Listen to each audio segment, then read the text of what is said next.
Hello friends and welcome back to Motor Redefined. मैं हूं आपका होस्ट और दोस्त अरिंदम घोष और एक बार फिर मैं आप लोगों के लिए एक जबरदस्त राइड कंपैरिजन के साथ हाजिर हूं। जी हां दोस्तों, आज हम लोग राइड कंपेयर करने वाले हैं all new Bajaj Pulsar N150 with its toughest competitor that is 2023 TVS Apache RTR 162V with ride modes. अब दोस्तों स्पेसिफिकेशन, फीचर, माइलेज, प्राइस आपको कितना पे करना होगा, इन सब के बारे में तो बात करेंगे, लेकिन मेन फोकस आज जो रहेगा वीडियो के दौरान वो है कि चलने में दोनों बाइक में आप लोग को डिफरेंस कहां तक समझ में आ सकती है। और दोस्तों आगे बढ़ने से पहले very special thanks to Rahul TVS Krishnanagar and star Bajaj Kalna for providing me these bikes ताकि मैं आप लोगों तक कंपैरिजन पहुंचा सकूं। वेस्ट बंगाल के कृष्णनगर, शांतिपुर, कालना में आप रहते हैं, कोई भी आप टीवीएस या बजाज की प्रोडक्ट खरीदना चाहते हैं, शोरूम का कॉन्टैक्ट बिल्कुल कर सकते हैं। डिटेल्स आपको अभी आपके स्क्रीन पर दिख गई होगी। तो चलिए दोस्तों राइड कंपैरिजन स्टार्ट करते हैं। दोस्तों राइड कंपैरिजन पे जाने से पहले मैं आप लोगों के साथ दोनों ही बाइक की छोटी सी वॉक अराउंड शेयर करना चाहूंगा ताकि डिफरेंसेस के बारे में बता सकूं। भले ही आप लोगों को दोनों ही बाइक में यहाँ पर फ्रंट में एलईडी हेडलैम्प का सेटअप देखने को मिल रहा है, लेकिन आप लोगों को यहाँ पर जो प्रोजेक्टर एलईडी हेडलैम्प है वो देखने को मिलेगी, लेकिन अपाचे में ऐसा कुछ नहीं है। लेकिन एक डिफरेंस है, जब आप अपाचे में यहाँ पर अगर आप की को यहाँ पर ऑन करते हैं तो डीएलएल आप लोगों को जलती हुई दिखेगी, लेकिन अगर आप यहाँ पर आ रहे हैं दोस्तों तो जब आप लाइट मतलब अगर आप की ऑन कर रहे हैं तो वैसा कुछ समझ में नहीं आएगी, तब तक ये नहीं जलेगी जब तक आप इसकी इग्निशन को ऑन नहीं करते हैं। तो ये एक सिंपल सा डिफरेंस है। देन अगर आप सस्पेंशन देख रहे हैं तो दोनों ही बाइक में आप लोग को सेम मिलेगी 31 mm की टेलीस्कोपिक फोक, लेकिन यहाँ पर टेलीस्कोपिक फोक प्रोटेक्टर है जो आप लोग को अपाचे में देखने में नहीं मिल रही है। टायर अगर आप लोग देख रहे हैं दोस्तों दोनों ही बाइक में सेम है, 90/90 सेक्शन की टायर है with 17 inches of alloy wheel. दोनों ही बाइक में आप लोगों को सिंगल चैनल एबीएस का ही ऑप्शन देखने में मिलेगा। लेकिन जहां तक डिस्क की बात है दोस्तों, पल्सर में आप लोगों को 260 mm की जो डिस्क है वो मिल रही है विद नॉर्मल कैलिपर, लेकिन जब आप यहाँ पर आ रहे हैं तो यहाँ पर आप लोगों को 276 mm की पेट्रोल डिस्क देखने को मिल रही है विद नॉर्मल कैलिपर, ठीक है। और एबीएस करिंग तो आप लोगों को दोनों में ही देखने में मिल जाता है। अब बात करते हैं दोस्तों यहाँ पर power house of the bike के बारे में। अपाचे में अगर आप लोग आ रहे हैं तो यहाँ पर 159.7 CC SOHC 2 valve air cool full injected engine आप लोग को देखने को मिलता है। जीटीटी टेक्नोलॉजी भी है माइलेज को कंट्रोल करने के लिए और इंजन स्टॉलिंग को रोकने के लिए, उसके बारे में आगे हम लोग राइड करते हुए बात करेंगे। पावर फिगर्स के बारे में अगर बात करी जाए दोस्तों, तीन आप लोग को मोड मिलता है, स्पोर्ट्स, अर्बन और रेन मोड। स्पोर्ट मोड में मैक्सिमम परफॉर्मेंस और अर्बन और रेन मोड में मैक्सिमम माइलेज देखने को मिलते हैं, क्योंकि वहां पर पावर को और टॉर्क को घटा दिया जाता है।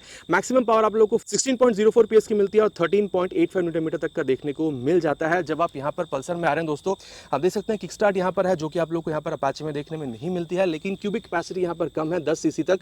149.68 CC SOHC 2 valve air cool full injected engine आप लोग को मिलती है। जी हाँ दोस्तों, 2 वाल्व आप लोगों को दोनों ही बाइक में देखने को मिलता है और दोनों ही बाइक में आप लोग को एयर कूल ही देखने में मिलता है। पावर फिगर्स यहाँ पर हल्की सी कम है, 14.5 PS तक की मैक्स पावर और 13.5 न्यूटन मीटर तक की मैक्स टॉर्क आप लोगों को देखने में मिलती है। तो करीबन आप कह सकते हैं कि यहाँ पर आप लोगों को 1.5 PS तक की पावर कम देखने को मिलती है, लेकिन इसकी वजह से क्या चलने में कोई डिफरेंस है आगे इसको हम लोग समझने की कोशिश करेंगे दोस्तों। जीटीटी जैसे डायरेक्ट टेक्नोलॉजी कंपनी यहाँ पर कुछ क्लेम नहीं करती है।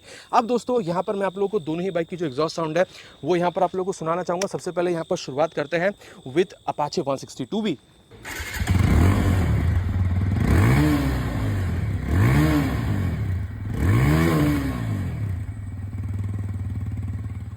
दोस्तों आवाज़ इसकी आप लोगों ने सुन लिया। अब दोस्तों यहाँ पर हम लोग बात करते हैं अबाउट पल्सर N150। यहाँ पर आप लोगों को जो अंडरव्हील एग्जॉस्ट है वो देखने को मिलती है।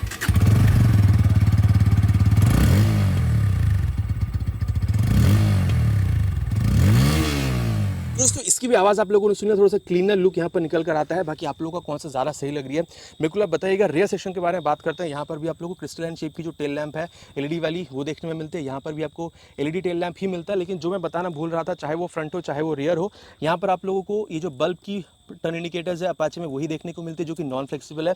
लेकिन पल्सर में जब आप आ रहे हैं ये भी बल्ब का है, लेकिन ये हल्का सा आपको फ्लेक्सिबल देखने में मिल जाएगा। अब दोस्तों अगर आप रेयर सेक्शन देख रहे हैं तो दोनों में ही आप लोगों को ये साड़ी गार्ड और फुटरेस्ट देखने को मिल जाएगा। यहाँ पर भी अलग से साड़ी गार्ड और अलग से फुटरेस्ट देखने में मिलती है। दोनों में ही आप लोग को 120 सेक्शन की टायर देखने में मिलता है, लेकिन पल्सर में आप लोग को 120/80 सेक्शन की जो टायर है वो आप लोग को यहाँ पर देखने में मिलती है। और ये आप लोग देख सकते हैं जो मतलब टायर अगर है वो आपको मिल रही है, लेकिन अपाचे में वैसा नहीं है। 120 सेक्शन की यहाँ पर भी है, लेकिन 120/70 सेक्शन की आपको टायर देखने में मिल रही है। दोनों में ही आप लोगों को जो 17 इंचेस की अलॉय व्हील है वो देखने में मिलती है। पल्सर में सिर्फ 130 mm का ही ड्रम ब्रेक का ऑप्शन मिलता है, लेकिन पल्सर अपाचे में जब आप आ रहे हैं 130 mm की ड्रम ब्रेक के साथ 200 mm की जो डिस्क ब्रेक है इसका भी ऑप्शन आपको देखने में मिल जाता है। सस्पेंशन अगर बात करी जाए दोस्तों तो यहाँ पर आप लोगों को MIG मतलब मोनोटिव इन्वर्टेड गैस फील्ड शॉक जो स्प्रिंग हेड है वो आप लोग को मिल रहा है, मतलब ट्विन आप लोगों को शॉक अब्जॉर्बर मिल रहा है, लेकिन पल्सर में अगर आप लोग देख रहे हैं दोस्तों तो यहाँ पर आप लोगों को जो मोनोशॉक सस्पेंशन है वही देखने में मिल जाता है। तो दोस्तों मोटा मोटी जो डिफरेंस था वो मैंने आप लोगों को यहाँ पर बता दिया है। अब सीट की जहाँ तक बात है दोस्तों, मतलब सीट हाइट आप लोगों को दोनों में ही करीबन 790 mm तक की देखने को मिलती है। बाकी आगे इसके बारे में बात करेंगे। टैंक आप लोगों को यहाँ पर 12 लीटर की और पल्सर में आप लोगों को 14 लीटर की मिलती है। माइलेज करीबन 45 किलोमीटर तक की आप दोनों में एक्सपेक्ट कर सकते हैं। और अगर आप लोग ग्राउंड क्लियरेंस देख रहे हैं, अपाचे में 180 और पल्सर में आप लोग को 165 की मिलती है। ओवरऑल वेट में थोड़ा सा डिफरेंस है दोस्तों। अपाचे में आप लोग को यहाँ पर क्योंकि टॉप मॉडल है तो 138 किलोग्राम की मिलती है, बेस मॉडल में 137 किलोग्राम की है। लेकिन जब आप यहाँ पर आ रहे हैं पल्सर में तो 145 किलोग्राम की आपको ओवरऑल जो वेट है वो देखने में मिलती है। तो 7 किलोग्राम तक ये भारी आप कह सकते हैं। देन E20 की जो मतलब स्टिकरिंग है दोनों में मिल रही है, मतलब OBD2 जो है ये बिल्कुल कंप्लायंस उसके साथ ये मैच करती है। और साथ ही यहाँ पर ये E20 है तो फ्लेक्सिबल कंपैटिबल भी है। 20% इथेनॉल और 80% से मतलब 80% इथेनॉल से चलने वाली फ्लेक्स फ्यूल अगर इंडियन मार्केट में आती है तो उसके साथ दोनों ही बाइक आराम से रन कर जाएगी। बाकी अभी जो नॉर्मल फ्यूल मिल रही है उसके साथ तो ये रन करेगी। नॉर्मल हैंडल बार आपको मिल रहा है अपाचे में। अगर आप लोग देख रहे हैं दोस्तों तो आप लोग को ये जो क्लिप ऑन हैंडल बार है वो देखने को मिलता है। यहाँ पर ब्लूटूथ इनेबल मीटर कंसोल नहीं है, लेकिन खास बात यह है कि यहाँ पर आप लोग को जो मोबाइल चार्जिंग पोर्ट है वो देखने में मिल रहा है, जो आप लोग को यहाँ पर अपाचे में नहीं मिलता है। देन यहाँ पर इन्फिनिटी जो मीटर कंसोल है, बेजललेस मीटर कंसोल, वो आप लोग को मिल रहा है। स्पीडो, ओडो, टैको सब कुछ आपको मिल रहा है। लेकिन एक बात है कि यहाँ पर आप लोग को सेमी डिजिटल है। ये पल्सर का एक सिग्नेचर स्टेप है जो कंपनी ने अभी तक नहीं हटाया है। पल्सर की स्पेसिफिक मैं बात यहाँ पर कर सकता हूँ। Then speedo, odo, tacho, distance T, average fuel economy वगैरह सब कुछ आप लोगों को मिलता है। Gear position sensor, time, fuel gauge sensor सब कुछ आप लोगों को यहाँ पर मिलता है। और दोस्तों कुछ इस तरीके से जो मीटर कंसोल है वो आप लोगों को यहाँ पर अपाचे में देखने को मिल जाएगा। ये ब्लूटूथ इनेबल मीटर कंसोल है जिसका सिग्नल आप लोग को यहाँ पर मिल रहा है। तो मतलब turn button navigation, call, SMS alert वगैरह वो सारी चीज़ें आप यहाँ पर एक्सेस कर सकते हैं। साथ ही दोस्तों यहाँ पर आप लोगों को जो टैकोमीटर है, स्पीडोमीटर है, फ्यूल गेज सेंसर, टाइम कौन सी मोड पर है, gear position sensor, Bluetooth enable meter console है तो वो जो साइन है वो ब्लिंक कर रही है। देन ओडोमीटर, देन आप लोग को यहाँ पर ये जो चीज़ें हैं और भी जैसे कि लैप टाइमर मोड, देन आप लोगों को यहाँ पर हाई स्पीड कितनी है, 0 to 60 कितने सेकंड्स में अचीव हुई है, ये सारी चीज़ें आप लोग को यहाँ पर दिखते हैं जो कि थोड़ी सी एक्स्ट्रा है अगर आप लोग यहाँ पर N150 से इसको कंपेयर कर रहे हैं। बाकी दोस्तों अगर आप हैंडल बार देख रहे हैं तो हम लोग चलते हुए आगे इसके बारे में बात करेंगे। और बाकी दोस्तों यहाँ पर ये जो रियर व्यू मिरर आप देख रहे हैं दोनों ही बाइक में कैसी आपको व्यू दे रही है, आगे हम लोग चलते हुए राइड के दौरान इसके बारे में बिल्कुल बात करने वाले हैं। तो चलिए दोस्तों आप देखते हैं कि राइड करते वक्त ये बाइक आपको एक्सपीरियंसेस कैसा दे सकती है। दोस्तों राइड की करते हैं शुरुआत की कुछ इस तरीके से आप लोगों को देखने में मिल जाएगी। टाइम वेस्ट ना करते हुए बैठते हैं सीट पर और बात करते हैं इसके बारे में। सीट दोस्तों नॉट सॉफ्ट बट कंफर्टेबल है, 790 mm तक की आपको मिलती है। चलिए first gear, second gear, third gear, no doubt दोस्तों मतलब 16 PS तक की जो पावर है 160 cc में आप लोगों को ये बिल्कुल समझ में आती है। अब इस बाइक को चलाने के मतलब पहले मैं ये क्यों चला रहा हूँ, पहले मैंने 150 की भी नहीं चलाई। इसका रीज़न ये है कि इस बाइक में ना आप लोगों को पावर ज़्यादा देखने को मिले, तो लाजमी है कि जब इस बाइक के बाद आप 161 N150 पे बैठेंगे तो वहाँ पर क्या पावर में कोई ड्रॉप है, ज़्यादा है, कम है, वो आपको मैं अच्छी तरीके से बता पाऊँगा। तो ये कारण है कि मैंने इसको फर्स्ट में चूज़ किया है। अब मतलब जब आप बैठ रहे हैं दोस्तों तो एक मतलब कंफर्टेबल सीट पर बैठ रहे हैं। यहाँ पर इसमें थोड़ी सी खराबी आ गई है, मतलब जो मिरर है इसमें। अब कंफर्टेबल सीट पर आप बैठ रहे हैं दोस्तों, हल्का सा सामने की तरफ झुक रहे हैं, क्लिप ऑन हैंडल बार है, काफ़ी रियर फिटेड फुटपेग जो है वो आप लोग को देखने में मिल रही है। तो एक स्पोर्टी स्टांस आपको मिल रहा है, साथ ही कंफर्टेबल राइडिंग भी आप लोग को यहाँ पर देखने में मिल जाती है। और अगर दोस्तों मैं आप लोगों को बताऊँ पिलियन के बारे में, तो सीट चाहे आप पिलियन है चाहे आप राइडर हैं, काफ़ी मतलब स्पेशियस सीट है और कंफर्टेबल भी है। और पीछे अगर आप राइडर मतलब पिलियन के हिसाब से बैठे हैं तो ग्रैब हैंडल भी है, तो आपको प्रॉब्लम नहीं होगी। और दोस्तों अब मैं अगर आप लोगों को क्लच के बारे में बताऊं तो yes it's on the mid side, softer side में नहीं कहूँगा। और अगर मैं आप लोगों को यहाँ पर गियर के बारे में बताऊं दोस्तों तो क्या ही कहना, इट्स अल्ट्रा स्मूथ, काफ़ी मक्खन की तरह ये शिफ्ट होती है, आपको प्रॉब्लम नहीं होनी चाहिए। ठीक है, अब दोस्तों इसकी जो एक्सेलरेशन टेस्ट है वो करते हैं, देन इसकी जो परफॉर्मेंस उसके बारे में आगे बात करते हैं। दोस्तों मैंने इसको स्पोर्ट मोड में शिफ्ट कर दिया। फर्स्ट गियर में 3 हॉर्न के साथ शुरू करेंगे।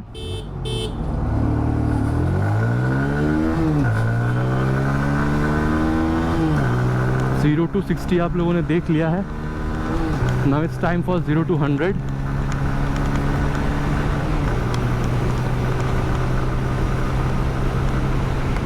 और 100 भी जो है वो आप लोगों ने देख लिया है। अब दोस्तों जो चीज़ मैं आप लोगों से यहाँ पर कहना चाहूँगा कि वाइब्रेशन अगर आप देख रहे हैं दोस्तों, तो पुरानी वाली अगर आप 162V से कंपेयर कर रहे हैं तो इस वाली में ना आप लोगों को वाइब्रेशन में काफ़ी हद तक कम देखने को मिलते हैं, जहाँ पर ये E20 और OBD2 की अपडेट मिल रही है। मतलब फ्लेक्सिबल कंपैटिबिलिटी के साथ जो भी बाइक आप लोगों को 162V अभी देखने में मिल रही है।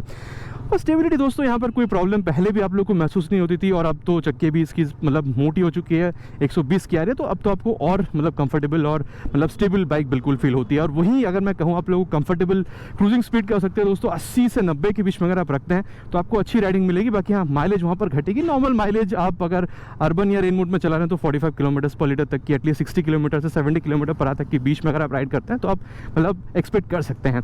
और दोस्तों अब मैं आप लोगों को यहाँ पर जो ब्रेकिंग उसके बारे में बताना चाहूँगा। यहाँ पर पहले इसको 60 तक ले चलते हैं, देन जो फ्रंट ब्रेक है उसको टेस्ट करेंगे। पीछे वैसे कोई है नहीं, एंड ब्रेक अप्लाइड।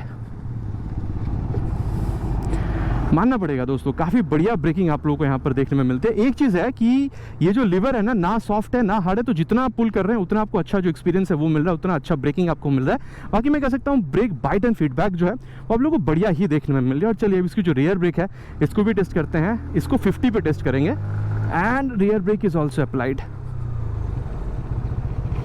हाँ, ये देखा आप लोगों ने, बाइक रुक गई थी, फिर भी जब मैंने इसको एक्सट्रीम प्रेस किया है तो हल्की सी ये जो रियर टायर हल्की सी स्किड करी थी। तो इसको रोकने के लिए दोस्तों आपको क्या करना है, पहले तो मैं ये बता दूं कि अगर आप रियर ब्रेकिंग देख रहे हैं दोस्तों तो आप लोगों को प्रोग्रेसिव फील होती है, जैसे मैं अमूमन हर बाइक में कहता हूं, ठीक है। लेकिन ये जो हल्की सी स्किड हुई, अगर आप इसको रोकना चाहते हैं तो आपको करना क्या है वो मैं आप लोगों को बता दूं। और ब्रेकिंग के बीच में दोस्तों इसकी जो टर्निंग रेडियस है या फिर इसकी जो कॉर्नरिंग एबिलिटी है वो भी देख लीजिए। ओह हो, ये देखिए, इतना लीन करने के बाद भी आप लोगों को डर का जो फील है वो यहाँ पर बिल्कुल भी नहीं हो रही है। तो कॉर्नरिंग जो एबिलिटी है वो भी इसकी काफ़ी अच्छी है, सस्पेंशन में से फीडबैक काफ़ी अच्छी मिल रही है, और साथ ही शॉर्ट जगह पे भी आप इसको मोड़ सकते हैं, ठीक है। अब दोस्तों मैं आप लोगों को यहाँ पर जो बताना चाह रहा हूँ वो ये है कि अगर आप इसको स्किड करने से रोकना चाह रहे हैं, क्योंकि डुअल एबीएस तो है नहीं, तो आपको करना क्या है। सबसे पहले दोस्तों इसको 50 तक ले चलते हैं, 50 तक rear brake with front brake. ये देखिए, रियर ब्रेक के बाद मैंने तुरंत ही फ्रंट ब्रेक को अप्लाई कर दिया ताकि अच्छी तरीके से मैं रोक सकूं, गाड़ी स्किड भी नहीं करिए। तो ये एक बहुत ही एफिशिएंट आप एक तरीका मान सकते हैं गाड़ी को अच्छी तरीके से रोकने का। तो दोस्तों ये मैंने आप लोगों को ब्रेकिंग के बारे में बताया है, और लाजवाब ब्रेकिंग है, इसमें आपको कोई तकलीफ नहीं होगी। सामने में 270 mm की पेडल डिस्क है, पीछे में 200 mm की पेडल डिस्क है, तो काफ़ी गजब काम कर रही है। और अब दोस्तों बात करते हैं मोर सस्पेंशन एंड हैंडलिंग। सस्पेंशन दोस्तों अगर मैं कहूँ तो आप लोगों को कहीं ना कहीं मिड साइड पर ही मिलेगी, चाहे आप फ्रंट देख लीजिए चाहे आप रियर देख लीजिए। अब मिड साइड पर मैं जब कह रहा हूं दोस्तों तो इसका मतलब ये स्ट्रेट बैठता है कि जब आप गड्ढे पर जा रहे हैं तो भी आपको काफ़ी हद तक जो मतलब वो जो जर्क है वो झेल लेती है। जैसे मैंने आपको अभी बताया था, स्टेबिलिटी में कोई प्रॉब्लम नहीं है, टॉप स्पीड्स पर हाई स्पीड्स पर कॉर्नरिंग आप अच्छी तरीके से कर पा रहे हैं। तो सस्पेंशन में से जो फीडबैक है ना वो भी काफ़ी अच्छी मिलती है। तो चाहे आप सिटी राइड कर रहे हो, चाहे आप हाईवे पे टॉप स्पीड या हाई स्पीड्स पर जा रहे हो, स्टेबिलिटी में, कॉर्नरिंग में, गड्ढों पर आपको काफ़ी हद तक ये जो सस्पेंशन है वो कंफर्टेबल फील होती है। और चाहे आप लॉन्ग राइड्स कर रहे हो, सिटी राइड्स कर रहे हो, नॉर्मल राइड्स कर रहे हो, आपको अच्छा ही जो फीडबैक है वो देखने को मिलेगा। तो in all this condition suspension अच्छा काम करती है। अब अगर दोस्तों मैं आप लोगों को बताऊं इसकी मतलब ओवरऑल हैंडलिंग के बारे में दोस्तों, तो काफ़ी बेहतरीन है। आप हल्का से सामने की तरफ झुकते हैं, स्पोर्टी राइडर पोजीशन है, रियर फिटेड फुट पेग है, पैर काफ़ी टक इन करके आप बैठते हैं। यहाँ पर आप लोगों को ब्लूटूथ भी मिलता है, तो turn button navigation, call SMS alert वगैरह ये जो सारी चीज़ें ये भी आप एक्सेस कर पाएंगे। देन रियर व्यू जो मिरर है दोस्तों ये भी आपको काफ़ी अच्छा व्यू देती है। बाकी ये जो मिरर है इसमें थोड़ी सी प्रॉब्लम आ गई है अभी, तो व्यू जो है वो भी आपको काफ़ी अच्छी निकाल कर देती है। और सामने यहाँ पर जो स्पीडो, odo, taco, gear position sensor सब कुछ आप लोगों को दिख रहा है। तो मतलब इससे बेहतर आप लोगों को चाहिए ही क्या हो सकता है। अब ये तो दोस्तों मतलब ओवरऑल हैंडलिंग की मैं अगर बात करूं आप लोगों को काफ़ी मतलब बढ़िया बाइक है। इसमें क्या है दोस्तों, आप बाइक पर बैठे हैं, ना बाइक के ऊपर ना बाइक के अंदर, बाइक पर बैठे हैं, तो हैंडलिंग में आपको अच्छी मिलती है। एक चीज़ मैं आपको और बताना चाहूँगा जो कंपनी यहाँ पर ऑफर करती है आपकी हैंडलिंग को और अच्छी करने के लिए ड्यूरिंग ट्रैफिक, वो ये है GTD टेक्नोलॉजी। अब मैं पहले इसको थर्ड गियर पर डाल देता हूँ। थर्ड गियर पर डाल के देखिए, ना मैंने क्लच पकड़ी है ना मैंने यहाँ पर थ्रॉटल पकड़ा है, लेकिन देखिए गाड़ी जो है वो धीरे धीरे एक्सेलरेट कर रही है 14-15 की स्पीड पे। अब इसको फ्रेंड्स हम लोग यहाँ पर टॉप गियर पर डाल देते हैं, 5th गियर पर ये डाल दिया मैंने। और अभी देखिए मैंने क्लच और थ्रॉटल रिलीज कर दिया। वो 15 किलोमीटर पर आवर की स्पीड पर जा रही थी थर्ड गियर पर, और यहाँ पर ये 23-24 तक की स्पीड ले रही है, ठीक है। तो यहाँ पर दोस्तों आप लोगों ने देखा है कि ये कंपनी दावा करती है GTD technology, glide through traffic technology, ताकि ट्रैफिक के टाइम पे जिस भी गियर पर आप इसको शिफ्ट कर देते हैं, क्लच थ्रॉटल आप छोड़ दीजिए, अब हल्का हल्का गाड़ी जो अपने आप थ्रॉटल करेगी, मतलब और थ्रॉटल लेगी और आगे बढ़ती रहेगी, ताकि माइलेज को यहाँ पर मेंटेन किया जा सके। अगर आप क्लच गियर और थ्रॉटल का इस्तेमाल नहीं कर रहे तो माइलेज अपने आप मेंटेन होती है, तो ये भी एक बहुत बढ़िया बात है। साथ ही इंजन इंस्टॉलिंग का भी प्रॉब्लम आता है, तो वो भी कंपनी ने यहाँ पे काफ़ी हद तक मैनेज करने के लिए इस टेक्नोलॉजी को डायरेक्टली क्लेम किया है। तो ऐसा कुछ आप लोगों को पल्सर में देखने को नहीं मिलता है जो कि कंपनी क्लेम करते है, लेकिन उसमें हम लोग टेस्ट करेंगे। तो दोस्तों पूरी तरीके से बाइक के बारे में मैंने आप लोग को यहाँ पर बता दिया, और चलिए अब चलते हैं पल्सर के पास एंड देन टेस्ट करते हैं कि भाई उसकी जो हैंडलिंग कैपेबिलिटी है, उसकी राइडिंग जो एक्सपीरियंस है वो आप लोग को इससे कितना मतलब अलग या बेहतर देखने को मिल सकती है। दोस्तों राइड कंपैरिजन की शुरुआत करते हैं of all new Pulsar N150 की। कुछ इस तरीके से जो है आप लोग को यहाँ पर देखने में मिल जाएगी। इंसर्ट करते हैं, सीट हाइट तो करीबन सेम ही आपको मिल रही है, लेकिन यहाँ पर ना दोस्तों जब आप बैठे हैं तो आपको लग रहा है कि थोड़ा सा ऊपर बैठे हैं, I don't know why, seat height करीबन सेम ही है, और जब आप बैठ रहे हैं तो वो जो फील है वो तो बिल्कुल ही सेम है, सॉफ्ट नहीं है, कंफर्टेबल है। चलिए फर्स्ट, सेकेंड, थर्ड। बाकी दोस्तों ऑनेस्टली ठीक है, मतलब इसमें कोई मतलब ऐसा नहीं है कि मतलब किसी बाइक की साइड में लेकर बात करी जा रही है वैसा कुछ। ऑनेस्टली जो मैं वो कह रहा हूँ, इनिशियल एक्सेलरेशन अब आप देख रहे हैं ना, तो भले ही उसमें करीबन 1.5 PS तक की पावर आपको ज़्यादा मिल रही है अपाचे 160 2V में, लेकिन यहाँ पर आपको जो फील है वो करीबन सेम ही मिल रही है, ठीक है। अप्रॉक्सीमेटली दोनों में ही फील आपको सेम मिल रही है। इनिशियल एक्सेलरेशन की अगर मैं बात करूँ तो इसमें आपको बहुत ज़्यादा कोई चीज़ समझ में नहीं आएगी। अब अगर आप देख रहे हैं दोस्तों, तो सीट की जहाँ तक बात है ना, ये हैंडल बार एक तो वहाँ पर क्लिप ऑन था लेकिन यहाँ पर नॉर्मल है, और यहाँ पर ना हैंडल बार थोड़ी सी ऊंची है, और अगर आप फुटपेग देख रहे हैं तो बहुत ज़्यादा रेयर फिटेड नहीं है जो आप लोगों को पल्सर में देखने मतलब अपाचे में देखने को मिल रही थी, ठीक है। तो थोड़ी सी सामने की तरफ फुटपेग, थोड़ा सा ऊपर आप लोग को हैंडल बार मिल रहा है, तो कह सकते हैं कि कहीं ना कहीं थोड़ी सी रिलैक्स्ड सिटिंग पोजीशन आप लोग को यहाँ पर मिल रही है, और आप थोड़ा सा मतलब काफ़ी कम झुक रहे हैं। मतलब अगर आप अपाचे के कंपैरिजन में देख रहे हैं तो आप कम ही झुक रहे हैं सामने की तरफ, बहुत हल्का। नॉर्मल भी अगर आप देख रहे हैं काफ़ी हल्का सा सामने की तरफ झुक रहे हैं, ऐसा लग नहीं रहा कि वो झुके हैं, लेकिन हाँ थोड़ा बहुत आप सामने की तरफ झुक रहे हैं। तो ये तो दोस्तों सिटिंग पोजीशन हो गया, कंफर्टेबल है, आप राइडर हैं, पिलियन है, बैठने के लिए स्पेस काफ़ी बेहतरीन है, और दोनों में ही नॉर्मल सीट है, स्प्लिट सीट तो है नहीं। और पीछे यहाँ पर भी आपको ग्रैब हैंडल मिलती है, तो अगर आप पिलियन के हिसाब से बैठे हैं आपको प्रॉब्लम नहीं होनी चाहिए। और अगर मैं आप लोगों को बताऊँ दोस्तों अबाउट द क्लच, तो यस ये यहाँ पर ये लाइटर है बिल्कुल, अगर आप अपाचे से कंपेयर करते हैं तो।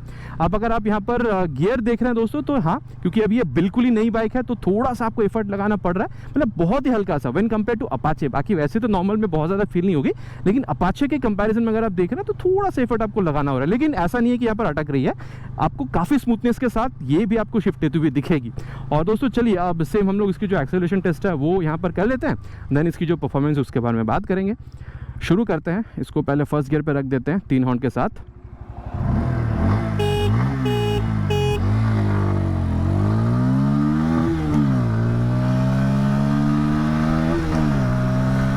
सिक्सटी तक आप लोगों ने देख लिया है,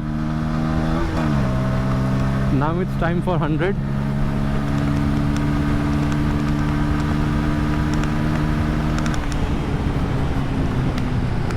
अब एक बात बताऊं दोस्तों, मतलब अब ये मत कहिएगा कि भाई आप साइड लेके बात कर रहे हैं, ठीक है, लेकिन ये मानना पड़ेगा पावर आपको हल्की सी कम मिल रही है इसमें 1.5 PS तक की, लेकिन चलाने मतलब चाहे आप 0 to 60 देख रहे हो, 0 to 100 देख रहे हो, ठीक है, आप लोगों को बहुत ज़्यादा डिफरेंस समझ में नहीं आएगी।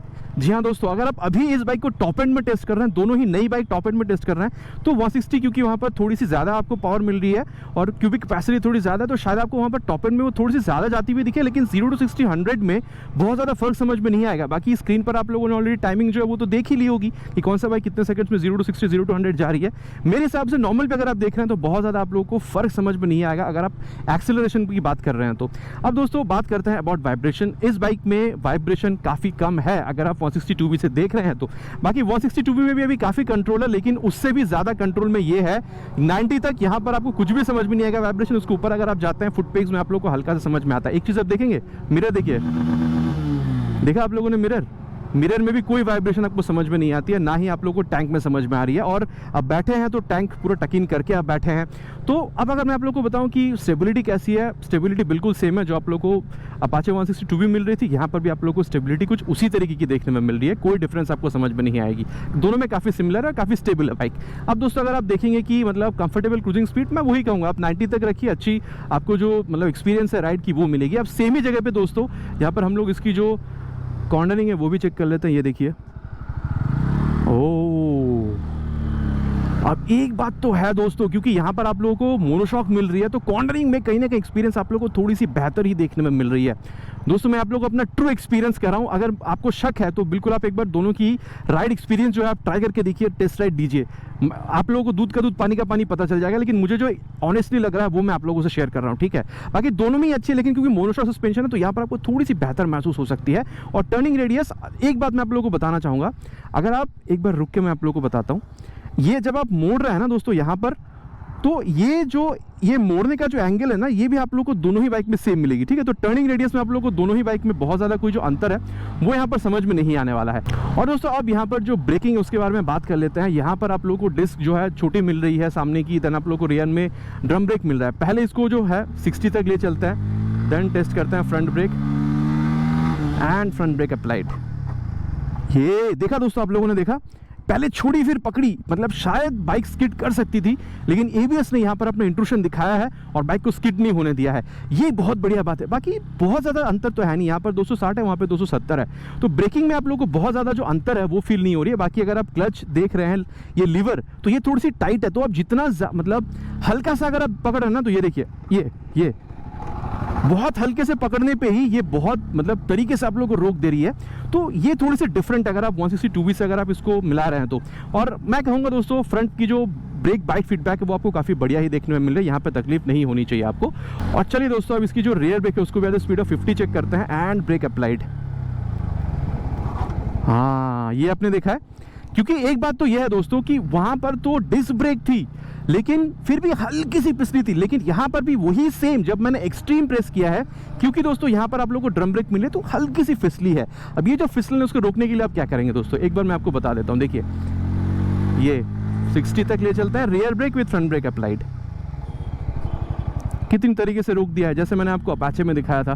तो ओवरऑल ब्रेकिंग अगर आप देखते हैं दोस्तों, तो दोनों में बहुत ज़्यादा फर्क तो समझ में नहीं आएगा, लेकिन हाँ, कहीं ना कहीं आप लोगों को अगर डिस्क ब्रेक मिलता है तो थोड़ा बहुत, मतलब इस कंडीशन में तो आप लोगों को समझ में नहीं आया होगा, लेकिन अगर आप डाइवर्स कंडीशंस में जाते हैं तो थोड़ा बहुत अगर आपको मतलब डिफरेंस देखने को मिलेगी, तो वो है कि बेहतर आप लोगों को रिस्पॉन्स जो डिस्क ब्रेक है वहाँ पर देखने में मिल सकते हैं, जो कि आप लोग को अपाचे में मिल रही है। बाकी ओवरऑल अगर आप देख रहे हैं, चाहे ड्रम हो पीछे, चाहे वहाँ पर डिस्क मिल रही हो, बहुत ज़्यादा आपको डिफरेंस समझ में नहीं आएगी, ठीक है। और दोस्तों, अब यहाँ पर बात करते हैं सस्पेंशन और हैंडलिंग के बारे में। अब जैसे मैं हर बाइक में आपको करके बताता हूँ, अपाचे में तो नहीं किया था मैंने, ये जब आप कर रहे हैं तो 145 किलोग्राम की जो वेट है यहाँ पर आपको उतना बहुत ज़्यादा समझ में नहीं आती है। और टू बी ऑनेस्ट दोस्तों, मतलब दोनों ही बाइक में जब आप चला रहे हैं ना, तो इस बाइक की वेट जो थोड़ी सी ज़्यादा है उस बाइक से, वो भी आपको समझ में नहीं आ रहा है। चलाते वक्त कहीं ना कहीं दोनों आपको सिमिलर ही महसूस होती है।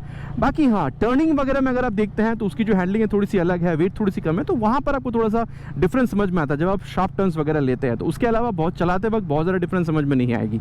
अब सस्पेंशन के बारे में बात करते हैं दोस्तों। अब देखिए, यहाँ पर ना मैं ये बिल्कुल कह सकता हूँ, फ्रंट की जो सस्पेंशन है वो थोड़ी सी सॉफ्टर साइड पे है। मैंने रिव्यू के टाइम पे बताया था मिड साइड पर है, लेकिन ये थोड़ी सी सॉफ्टर साइड पे, क्योंकि मैंने आपको उसको बहुत ज़्यादा रन किया अभी, तो मुझे एक्सपीरियंस मतलब ज़्यादा मिले, तो मैं आप लोगों से शेयर कर रहा हूँ। लेकिन रियर जो सस्पेंशन है ना भाई, वो आप लोग को स्टिफर ही मिलेगी। एक बार मैं इसको नीचे उतारता हूँ, ये देखिए, ये स्टिफर ही मिल रही है। इसकी वजह से जैसे मैंने बताया था, कॉर्नरिंग में जो एक्सपीरियंस है वो भी डिफरेंट होती है। एक बात और है दोस्तों, मतलब इसकी जो स्टिफनेस है रियर सस्पेंशन में, अब मैंने इसको गड्ढे, ये तो मतलब कुछ भी आप नहीं देख रहे हैं, मैंने इसको जब लाया था यहाँ पे तो इससे भी काफ़ी ज़्यादा गड्ढे पर मैंने इसको रन कराया था, लेकिन शॉकिंगली मैंने 20-30 किलोमीटर के स्पीड पे भी उसको मतलब गड्ढे पे कुदाया था, लेकिन फिर भी बहुत ज़्यादा मतलब जो जर्क है वो मेरी बैक को फील नहीं हुई। तो ये मुझे एक बहुत सही बात लगी कि भाई मतलब मोनोशॉक होने के बावजूद भी आप लोगों को बहुत ज़्यादा मतलब वो जो जर्क है वो फील नहीं हो रही है। अब स्टेबिलिटी टॉप स्पीड में, हाई स्पीड में, कॉर्नरिंग में तो आपको ये प्रोवाइड कर ही रही है, तो इससे अच्छा और हो ही क्या सकता है ना। और जब आप ये कर रहे हैं दोस्तों, बाइक आपकी बात मान रही है, तो सस्पेंशन में से जो रिस्पॉन्स है वो आपको अच्छी मिल ही रही है। और अब अगर मैं आप लोगों को बताऊं दोस्तों हैंडलिंग के बारे में ओवरऑल, तो मैं आप लोगों को ये बिल्कुल कह सकता हूं कि जैसे रियर व्यू मिरर है आपको काफ़ी अच्छा जो व्यू है वो निकाल कर दे रही है। बाकी यहाँ पर चार्जिंग पोर्ट है, ब्लूटूथ इनेबल मीटर कंसोल नहीं है, तो ये एक एडेड एडवांटेज है ओवर अपाचे के पास ब्लूटूथ थी, यहाँ पर चार्जिंग पोर्ट है। Then speedo, odo, tacho, distance, टिमटी वगैरह सब कुछ आप यहाँ पर देख पा रहे हैं। और यहाँ पर हैंडल बार थोड़ी सी ऊंची है और आप बाइक के अंदर बैठे हैं, तो यहाँ पर जो हैंडलिंग है थोड़ी सी डिफरेंट है। दोनों की हैंडलिंग अलग है, दोनों की हैंडलिंग अपने आप में काफ़ी काबिल है और काफ़ी नायाब है, ठीक है, बहुत अच्छी है दोनों की हैंडलिंग। और दोस्तों चलिए अब चलते हैं इसी कंक्लूजन की ओर, एंड देन बात करते हैं कि भाई दोनों में से खरीदना आप लोगों के लिए कौन सा सही हो सकता है। दोस्तों सत्यवचन की घड़ी में अब बात कर लेते हैं कि कौन सा बाइक खरीदना आप लोगों के लिए सही होगा। सबसे पहले बात करते हैं दोस्तों प्राइस के बारे में। अपाचे की 162V, इसकी टॉप मॉडल प्राइस अराउंड आप लोगों को 1,54,000 तक में मिल जाएगी, लेकिन जब आप पल्सर पे आ रहे हैं तो ये आप लोगों को 1,42,000 से 43,000 के बीच में मिलेगी। तो दोनों में आप लोगों को अप्रॉक्सीमेटली 11,000 तक का जो डिफरेंस है वो देखने में मिलेगा। बात करते हैं कि पल्सर 150 मतलब N150 आपको खरीदनी क्यों चाहिए। एक बात तो ये है कि आप लोगों को N250 N160 की जो लुक है वो आप लोगों को पसंद आ रही थी। आप लोगों को ये चाहिए था कि वही सेम लुक के साथ मुझे पल्सर 150 सीसी में खरीदनी थी, ताकि मुझे माइलेज भी अच्छी मिले, चक्के वगैरह भी मोटी मिले, वो जो प्रोजेक्टर हेडलैम्प है वो भी मिले, ताकि रात के टाइम पे मैं अच्छी तरीके से राइड कर पाऊँ। लॉन्ग राइड्स आप करते हैं तो जो मतलब चार्जिंग पोर्ट वगैरह वो भी आप लोगों को चाहिए था। माइलेज भी आप लोगों को 45 किलोमीटर तक की चाहिए। ओवरऑल ये जो नेकेड वाली जो लुक है, N सीरीज का जो लुक है वो आप लोग को चाहिए था, बजट आप लोग को 1,40,42 तक में अलाउ कर रही थी, तो मेरे ख्याल से पल्सर N150 आप लोगों के लिए बेस्ट चॉइस बिल्कुल निकल कर आ सकती है।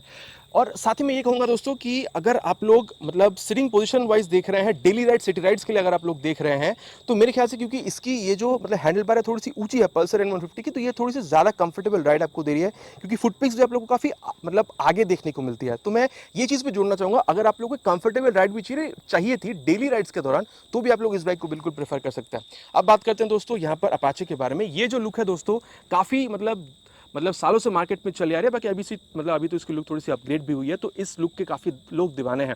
तो ये जो लुक है अगर आपको वो पसंद थी, साथ ही आप लोग को ये चाहिए था कि मुझे अपाचे चाहिए 160 सीसी में चाहिए, थोड़ी सी मतलब आप लोगों को पावर फिगर्स वगैरह ज़्यादा चाहिए थी, आवाज़ आप लोगों को मतलब क्योंकि अपाचे की आवाज़ बेसियर है, तो आवाज़ से आप लोगों को प्यार था, आप लोगों को ब्लूटूथ एनेबल मीटर कंसोल चाहिए था कि turn button navigation, call SMS alert वगैरह ये सारी चीज़ें आप यहाँ पर मैनेज कर सके। ठीक है, आप लोगों को माइलेज भी अच्छी चाहिए थी, करीबन 45 किलोमीटर तक की 160 सीसी सेगमेंट में, और बजट आप लोगों को करीबन 1,50,000 से 55 के बीच में अलाउ कर रही थी। तो मेरे ख्याल से 2023 TVS Apache RTR 162B with ride modes, ये जो बाइक है आप लोगों के लिए एक बेस्ट बाइक बिल्कुल निकल कर आ सकती है। मतलब अगर आपको हल्की सी ज़्यादा पावर की जरूरत थी ओवर 150, तो भी आप इस बाइक को बिल्कुल प्रेफर कर सकते हैं। और साथ ही मैं ये भी कहूँगा कि यहाँ पर जब आप बैठ रहे हैं तो हल्का सा कमिटेड जो पोजीशन, मतलब हल्का सा सामने आप झुक के बैठते हैं, तो वो एक अलग ही फील देती है। उस फील के लिए भी आप इस बाइक को बिल्कुल प्रेफर कर सकते हैं।